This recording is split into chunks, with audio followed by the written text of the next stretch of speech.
तौबा करने की बुजुर्गी और उसका तरीका जानना चाहिए कि जैसे बुखार, खांसी, निमोनिया, खारिश वगैरह बीमारियों का इलाज है, वैसे ही अल्लाह रसूल ने गुनाहों की बीमारियों का इलाज तौबा करना बतलाया है। जैसा कि बुखार वगैरह बीमारियों से आदमी का बदन कमज़ोर और नाकिस हो जाता है, वैसा ही ईमान गुनाहों की बीमारियों से कमज़ोर और नाकिस हो जाता है। उसका इलाज ये है कि जब किसी मुसलमान को किसी गुनाह की बीमारी लग जाए तो बहुत जल्दी तौबा करके उसको बदन से दूर करे। अल्लाह ताला फरमाता है कि जिस बंदे ने तौबा की और ईमान लाया और अमल अच्छे किए तो ऐसे बंदों के गुनाहों को अल्लाह ताला नेकियों से बदल देगा। देखो, दुनिया में दो किस्म के लोग हैं। एक तो वो हैं कि गुनाह की परवाह ही नहीं करते, तो ऐसे लोगों से कलाम करना ही बेकार है। दूसरे वो लोग हैं कि गुनाह को छोड़ देते हैं, लेकिन वो फिर हो जाता है, फिर छोड़ देते हैं और उसके बाद फिर पाँव फिसल जाता है और उसी पर परेशानी में उम्र गुजर जाती है, लेकिन फिर भी वो गुनाह उनसे नहीं छूटता। तो ऐसे लोगों के लिए अल्लाह ताला ने इस आयत शरीफा में, जिसका तर्जुमा ऊपर बयान हुआ है, इलाज तौबा करना बतलाया है। और ये तौबा का नुस्खा बहुत ही मुफीद है। जो शख्स थोड़ा सा भी अल्लाह के अजाब से डरता होगा, वो ज़रूर गुनाहों को छोड़ना चाहेगा। अल्लाह ताला ने अपनी मेहरबानी से बतला दिया है कि तौबा करने से गुनाह की आदत और उसकी तकाजा बदल जाता है। ये एक बेमेहनत बूटी है, उसके लिए कहीं जाना ही नहीं पड़ता।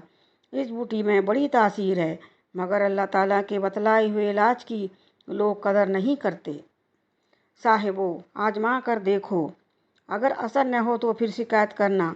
बस जब गुनाह हो जाया करे तौबा कर लिया करो, अगर फिर हो जाए फिर तौबा कर लो, फिर हो जाए तो फिर तौबा कर लो। गर्ज हर गुनाह के बाद तौबा करना लाजिम कर लो।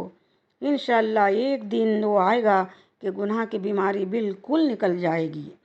साहिबो, अल्लाह ताला के बतलाए हुए इस इलाज का ये असर होगा कि वो गुनाह सारी उम्र नहीं चलेगा, क्योंकि ये हरगिज नहीं हो सकता कि बंदा बार बार खुदा के सामने तौबा करे और फिर गुनाह चलता रहे।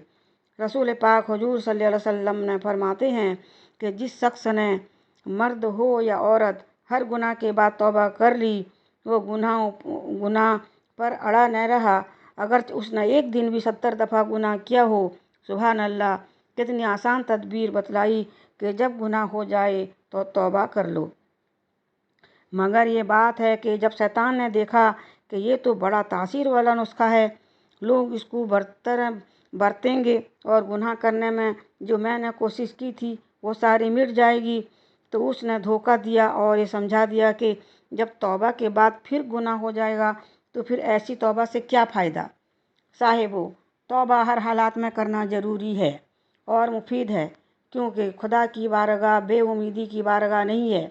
अगर 100 बार भी तौबा टूट चुकी हो तब भी लौट आओ, बेउमीद न होना चाहिए।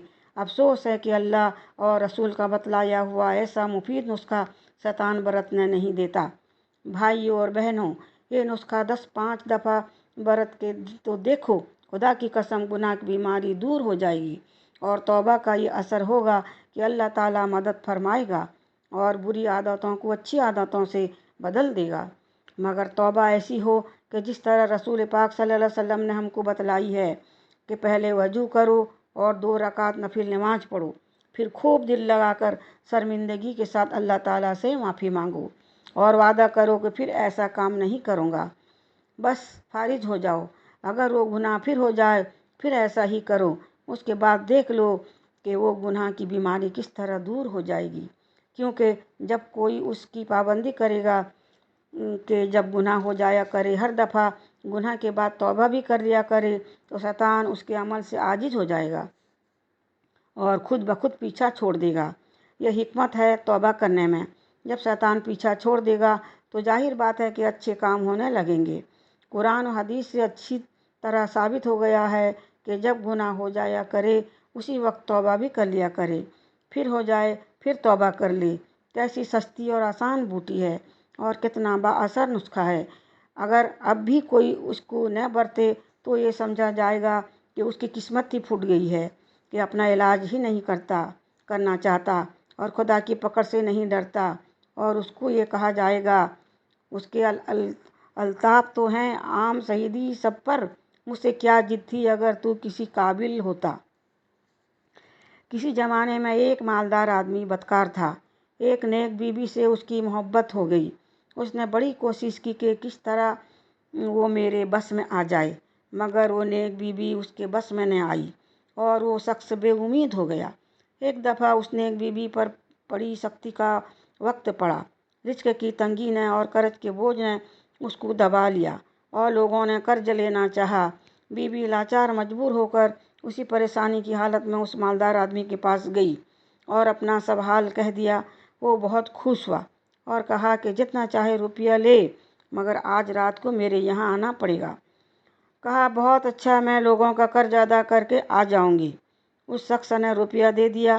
بیوی نے جا کر سب کا قرض ادا کر دیا اور وعدے کے موافق رات کو اس کے یہاں آ گئی اور اللہ تعالیٰ کے ڈر سے روتے ہوئے راستے میں یہ دعا کرتی جاتی تھی: آ پڑی ہے مجھ پہ سختی اے خدا، کس سے میں چاہوں مدد تیرے سوا، سب سے بڑھ کر رحم والا ہے تو، دکھ میں بے کس کا سہارا ہے تو ہر ایک سے پر قادر بے گماں، سب کچھ تو کر سکتا ہے اے رب جہاں۔